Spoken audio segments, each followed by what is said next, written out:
Hey everyone, so time for another video, and today I'm going to be talking about my impressions of Frostfire Ridge, and this is just going to be, on the whole, from the perspective of the zone itself, and then the actual content within the zone, just to make that distinction. By the zone itself, I mean like the art, the music, some of the set pieces, what it's like to get around in the zone, and then for content, things like the quest mechanics, the main quests, the optional quests, and all the random crap that you'll find strewn around the place. So before we get into the detail, I just want to give you an overall sort of view of my impression, and my impressions are that this is one of the best zones in the game so far, from essentially every single perspective. And I'm just very happy with it. I don't have too many major concerns, and for the most part what they have, put in place with the zone is all excellent. It feels great. So, let's get into the main video, and first of all I'm just going to talk about the zone itself. And let's start off with the actual kind of art side of it. What does the zone look like? How does it feel? And all that. So the visuals. Well, first of all, I think this is one of the best looking zones in World of Warcraft, at least in regards to what I like. Generally, I like snowy places. And, well, I like snowy places that have got a lot of character to them and have got a lot going on. This is certainly one of those. Sometimes snowy zones just end up being a big snowdrift, which is a little bit dull. But here, there is always something that's awesome. It is a snowy zone, yes, but there's a lot of variation within it. There's a lot of, lava, there's big jutting rocks and spires and things like that. And overall, it is looking fantastic from that perspective. Then also the actual quality of the assets in the zone, is very good. The textures are, I think they're, things are a bit higher than what they have been in Mists of Pandaria. It certainly looks better anyway to me, and which is certainly nice to see. They definitely can push a little bit more with World of Warcraft, and it's nice that they are doing that. I sometimes just wish they perhaps try a little bit harder in that regard. Still though, the actual zone itself is looking really great. Now personally, I've been to places like, say, Iceland, and in Iceland, you get a lot of igneous rock. You also got quite a lot of snow. There's geysers and hot springs and all that stuff. And from an aesthetic sort of perspective, Iceland was one of my favourite places to be in. Now, it doesn't look anything like Frostfire Ridge, because I'm pretty sure nowhere will ever look like Frostfire Ridge, but it evoked that feeling, and that was definitely good for me. But overall, yes, I think the zone is looking really, really fantastic. Of course, though, it's not just all about the zone itself, it's also about the inhabitants of the zone and what they look like. So the new orc model is, of course, great, that's all to be expected. But what I've really actually enjoyed a lot is the Frostwolf orcs. I keep on mixing them up for some stupid reason when I try to talk. Yeah, I think the Frostwolf orcs are looking really cool. First of all, the new wolf model is awesome, but second, when you have a look around their buildings, they're certainly a more traditional color. They're more muted. They're not really like the Iron Horde or Garrosh's Horde. That's really nice to see, and it's very much in fitting with the overall theme of that clan, in that they're more traditional, they're more about their honor and sort of doing the right thing, rather than, say, the Blackrock Orcs and, all the members of the Iron Horde. So that's really cool to see. Then another great thing going for this zone is the ogres. First of all, the new ogre model itself is fantastic. And then, of course, the ogres are, I believe anyway, kind of involved with the Graan. Now, the Graan are, I think at this stage of the lore, are kind of subjugated by the ogres. Though I know that later on, the Gruul are kind of like the masters of the ogres, at least in Outland. I may be mixing things up, but anyway.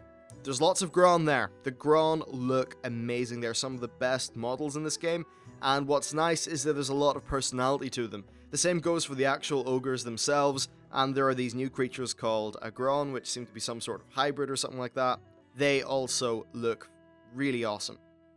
So that's nice to see. Another great thing that they've done is the ogre settlements, their buildings and things like that. They are meant for massive beings, so when we are stumbling around inside them and stuff like that, we feel tiny in comparison. And I think combined with flying, it means that you just feel like you really are in this hostile alien world where everything is sort of towering over you. It does a fantastic job for immersion, and it's just cool. Look at my video of Bladespire Fortress. It's just freaking awesome. It's a really, really cool thing the way they've managed to have this crazy sense of scale. And then, of course, they also make it work for the players in terms of, we're small orcs, they're big ogres, yet their buildings still somehow work for us. It really is cool, and it's a different feeling to what we've had with a lot of other buildings and just, major faction cities and various things like that in the game. So definitely, I'm really happy about that. And then, of course, just the disconnect in terms of the size makes everything feel just that little bit more harsh and alien, which is cool because, of course, we are going to another planet, and we are really not that welcome in this planet. I mean, the Frostwolves and the Draenor have kind of welcomed us, but everything else wants to kill us, and the everything else is far more powerful than our allies on the planet. So that's it in terms of the art perspective. Overall, brilliant. Now for music. Well, music is actually a really important part of the game for me. I generally keep music on.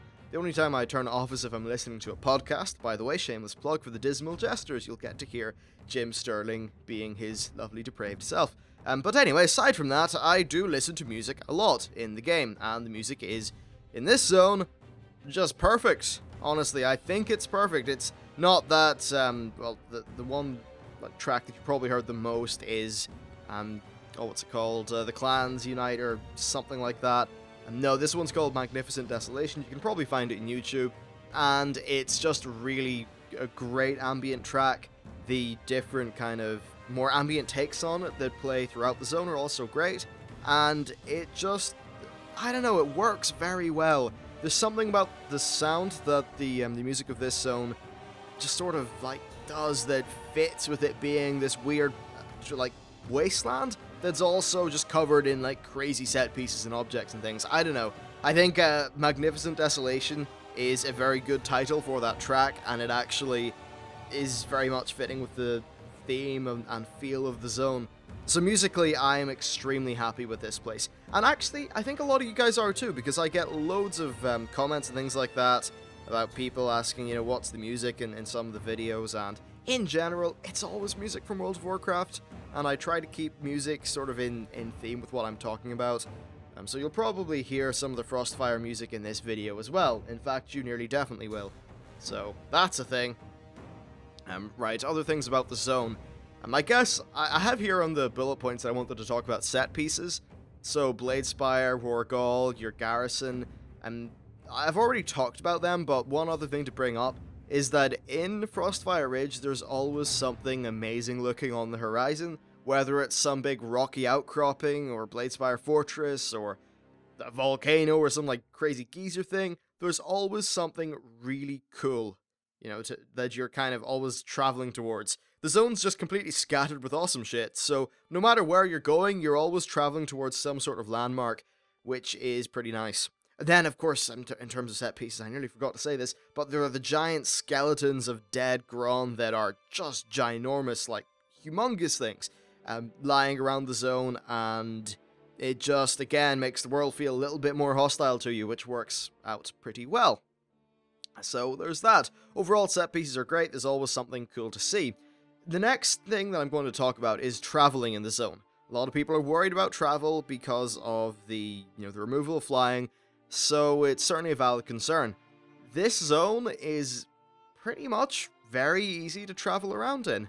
You've got clear enough pathways from place to place, and sometimes, they may give you, I don't know, a little bit of, say the space between your garrison and this, Darkspear Troll outpost. Now, there's no specific road there, but the mob density and the way, layout of everything is such that you can just run through and you'll be grand. It really is pretty well done in that regard, which is nice to see. Most of the main, ways that you'll travel, though, the main paths and roads and things like that, are very well done. They're easy to see, they're easy to find in your map and all that stuff.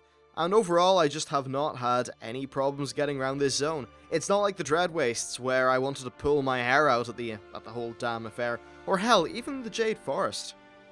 There were times when the Jade Forest was really annoying to get around. Just the layout of some places like the Tian Monastery and things like that, it's just a bit annoying. This place just feels nicer to roam around in. And by the way, if people are just going to say, oh, you haven't leveled up in Pandaria in ages, I'm actually leveling my rogue there right now, and I can say that I'm enjoying the traversal of my level 92 Orc in Frostfire far more than I am for my rogue running around in Pandaria. So it does feel better. Maybe that's just a reflection of how good the zone itself feels, but I don't know, look, it feels better. Another plus point in the traveling is flight points. I think that for the most part, they're all good. And most of the... You'll probably see some flyovers on this video. Of course, you can't fly, and I don't have any crazy camera stuff that I can do. So a lot of that, like, flyover footage is just taken on a mount. You know, fully zoomed in with the UI hidden. And that just gives you an idea of the flight paths. Overall, they're fast enough. I haven't been annoyed by any of them.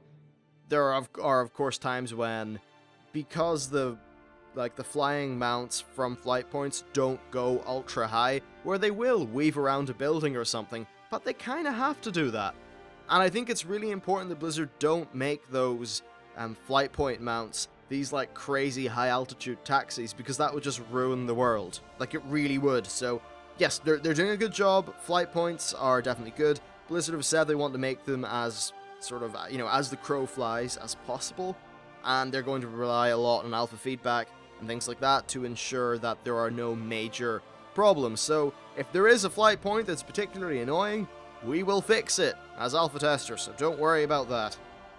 Okay, so with the traveling stuff and really just the zone itself covered, let's talk about the actual content. So first of all, the overall quest mechanics. Interestingly enough, no gimmicks yet. Really none at all. That is a little bit crazy to me. I haven't been asked to kick turnips at Mushans. I haven't been asked to hop in a gyrocopter. I haven't been asked to do any of that. It's all been me, my gun, killing orcs, sometimes with other characters, but in general, it all comes from you just playing your character. Now, you may think that's boring. Well, from time to time, in fact rather regularly, you'll be sent off to kill a more difficult mob, so the leader of that pack of ogres, or this particularly bad Thunderlord orc, or something like that. Now, those mobs will have their own mechanics.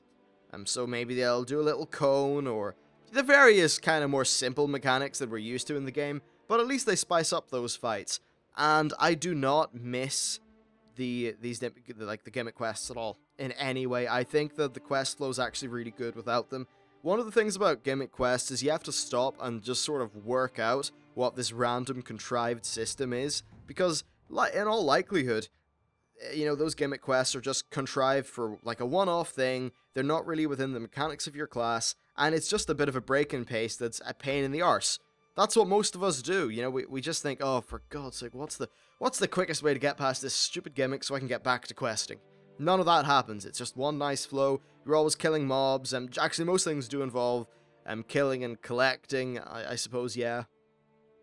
But the killing is fine, and what's nice is that while you're somewhere killing mobs, you could find a rare, you could stumble upon a treasure, you could do all those various things, and it does just spice things up a bit. Plus, the way that the actual quests flow mean that if you go into an enemy base, and your initial quest is to free a prisoner, kill a bunch of orcs, chances are you'll find some more quests in there, and it'll really branch out into its own little mini story, which is kind of cool.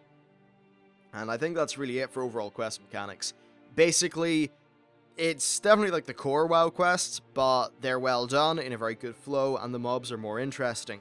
One thing that is different from Pandaria, though, well, that's very different other than the removal of these gimmick quests and overall much better flow, is that they have changed up how quests work. So, in Frostfire Ridge, there are 6 main storyline quests. In the current alpha build, we have access to the first 5. And those main storyline quests are, well, of course, you know, the 5 quest lines, and each one of those quest lines is pretty long. They all follow from each other, and they all involve major characters of the zone. That's really cool. They've got average enough mechanics, but often you'll be very much adventuring with a character, and that is pretty cool. Then there are also side quests, so things like wanted posters, which are back in full force, you know, and you can actually find group quests on them. There's also just random quests you can get off characters, and while you're exploring the world, you could, here's an example actually, run across a Frostwolf pup. And then somehow that pup will, you know, cry and look into a cave, and then you realize, oh, look, its mother's in that cave, so you have to go into the cave and save its mum. You do little cool things like that all the time. So the way quests are done is actually really cool. Now let's talk about the main quests themselves. So the main quests do mainly just involve kill X, collect something, do a thing, but it's always kind of around a set piece. So for an example, in Bladespire Fortress, while we were liberating it, we had to collect some oil, then we had to go to a guy and hand in the oil to him, and then he made a big explosion, then we met Thrall, then we went up this, ramp, and, dodging these stones that were being rolled down on us, and there's a lot of stuff like that. There's lots of set pieces, and I suppose some of those little things, like the rolling stones, are gimmicks, but the point is that they're non-obtrusive gimmicks that are completely in keeping with your own classes and mechanics. It's not like they give you a bunch of extra action buttons and go, hey, just work out this random contrived bullshit. No, it's very simple. You know how to move your character, you need to dodge the thing that's heading at your character. That's not an annoying gimmick. So things like that are well done, and with the overall flow of these quests, it's great. You're never really heading back to a base, you're always with a character doing a thing. So when we were capturing Bladespire, as I made my way up the Citadel, I was getting new quests all the time, but I was getting these quests from Thrall and Duratan. But the point is that because I was clearing my way up, their spawn points and things like that would change to reflect my progress throughout Bladespire Citadel. So by the time I had captured the second floor, well, Thrall and Duratan were there to give me quests. And it's just really cool the way that NPCs, or at least friendly NPCs, move, in that it just makes sense. It's not like, okay, I just killed the orcs, now I have to go back to where this NPC was previously standing. No, they will sort of actively change where they are in order to make sense with the questing. So for an example, Thrall was like, yo, get up that ramp, don't get hit by the boulders. When I got up the ramp and didn't get hit by the boulders, then killed 1 or 2 ogres, I found Thrall in a hut, and that is where I turned the quest in. So little traversal things like that ensure that the quest flow remains nice and fast. Well, I don't want to say nice and fast, it's more that it just cuts down on some of the unnecessary downtime which maybe took away from the pacing, so that's all pretty good. Now as for the actual story of this zone, I think I've already covered mechanics with quests to the point where I think, look, they're good, they're well refined, they're just fun. Now for the actual story and voice acting, it's, there's no voice acting at the minute, the story is actually really good, it feels Warcraftish, it feels like you're doing an orc thing with orcs. That sounds a bit weird, but you get my point, it feels right. It's not like with some of those Pandaria things where Blizzard were trying to write a story about peace and harmony and all that, and just not really doing a great job, because you had these preachy pandas talking about their, peace, harmony, the something of the peace stuff, drink beer, all those little tonal inconsistencies and things I hated about Pandaria questing and story, they're all gone. The tone of this zone is very consistent. The story is consistent. It's more brutal. We're we're killing a lot of ogres. We're impaling them on spikes. And after we do that, then our frost wolves are nibbling on them. And just throughout the whole zone, it's more brutal, and it just tonally works. It works far better than anything in Pandaria did, and I'm really happy about that. As for voice acting, well, I think I've said this in a previous video, but it's not in at the minute. Though Blizzard are very good with orcs generally as far as voice acting goes, so I have high enough hopes for that. Actually, one other point just to make, a really quick one, and they've sort of improved how some things work with quests, I suppose on a very raw mechanical level. So any objects that you have to pick up for a quest have got a little outline on them. That's lovely, and actually I love the outline system that they've put in. It makes targeting so much more just visible. So I think the PvPers are going to love it, actually, because it'll really help you just work out who you're targeting and all those various things. So that's definitely nice. You can turn it off, though. I've seen loads of people who haven't even tried it, haven't played with it, but condemn it and say, oh, I don't like change, I'm quitting the game over the targeting system. Blah. No, you can turn all that stuff off. So yeah, the targeting is nice, and of course any quest items or things like that do not go in your bag. They are stored in your objectives pane, which has also been refreshed to look a little bit more snazzy, so that's definitely cool. Overall, that stuff's great for quests. Now, there are also optional quests, as I said. In terms of the actual things you do in these optional quests, it's very much the standard MMO affair, but with the very good pacing of the quests that are in this expansion. Often you're maybe just killing a few orcs, ogres, disrupting a few things, then killing their leader, but their leader will have some special mechanics, and there'll always be something different and cool thrown in there, and yeah, look, it just feels good, that's all I can say, and the fact that they are optional is really nice as well. You feel like you have a little bit more agency. You know, Durotan will tell you, okay, well, we have finished capturing Bladespire Citadel, or Fortress, whatever. Now I need you to go here. But on your way from where you are now and where Durotan wants you to go, you could stumble upon a few side quests. In fact, right outside Durotan's throne room, there are 1 or 2 quests for you to take up, and you can just do those of your own volition, or you can just continue with the story, whatever the hell you want. That's great. And then, of course, the last topic to talk about is random bonus crap that's everywhere. I mean, everywhere. It's so good. You've got these bonus objectives. They're a little bit like Renown Hearts in Guild Wars 2. So essentially, you will see a little marker on your map. And if you travel over to that marker, then you'll see an objective appear. A little bit like when a new scenario objective comes up. And that'll say, I don't know, kill 10 orcs, destroy 10 orc weapon racks. And that's fine, it's a boring enough quest, whatever, but the fact that it's a thing you seek out in the world and travel to is cool, and often when you go to one of those places, you might find a Frostwolf orc who's been, taken prisoner, and you could free him and do a few quests with him, as an example. There's lots of stuff like that that's there, and it feels really good. So that's nice from the bonus objectives sort of perspective and side of things. There are also rare mobs. The rare mobs generally have got their own unique mechanics, they're pretty fun, and that's definitely nice. And there are treasures, which are just, things you can find in the world, and they're cool. Sometimes there's gameplay or a little bit of a puzzle, or maybe a jumping puzzle connected with them, so that's cool. And then there's also vignettes, which are basically just little events. They're kind of like souped up rare mobs, and those are all fantastic. Then finally there are Shaman Stones. There are 6 in the zone, I believe, and these will grant you a buff. I know one gives you a 30% move speed increase, which is great. That's when you're not in combat. There's one which gives you increased multi-strike, and just a few little things like that. The Shaman Stones are fun, they kind of vary up the gameplay, and I'm happy about them being there. So that's all good to see. Now, I do have one concern, and that is difficulty. Well, first of all, things are not at all balanced in the alpha. Even the classes aren't balanced. Blizzard have been very clear to us that none of this stuff's balanced. But, if a big ogre boss is doing his conal attack, and I stand in it, I should take more than like 15% of my life. That should nearly kill me. That should take me to 50% or 40%. Blizzard, these mechanics are all rendered useless if you make them too damn easy.